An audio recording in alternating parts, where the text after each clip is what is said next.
motorcar.id. Dalam video kali ini kita akan lihat proses perbaikan mobil Mini Cooper dengan keluhan ada masalah di elektrikalnya. Seperti apa videonya? Sebelum kita lanjutkan, jangan lupa like, komen, dan subscribe.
Berikut estimasi biaya perbaikan Mini Cooper.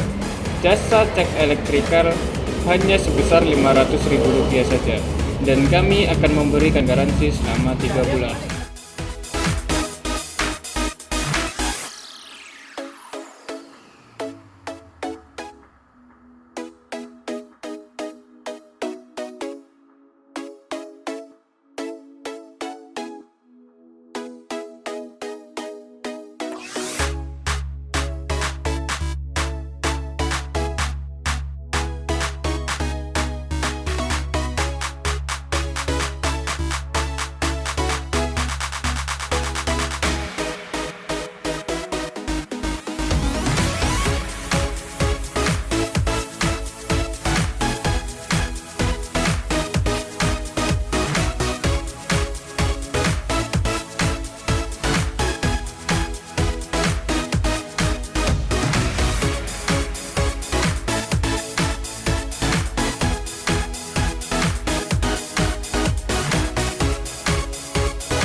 permasalahan yang sama, Anda bisa menghubungi website kami atau nomor telepon yang tertulis.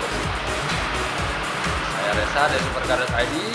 Jangan lupa subscribe untuk melihat video kami yang lain. Oke? Semoga informasi ini dapat bermanfaat buat teman-teman semua. Untuk info lebih lanjut, Anda bisa menghubungi website kami di Supercar.id atau hubungi nomor yang tertera di bawah sini. Sampai jumpa di video selanjutnya.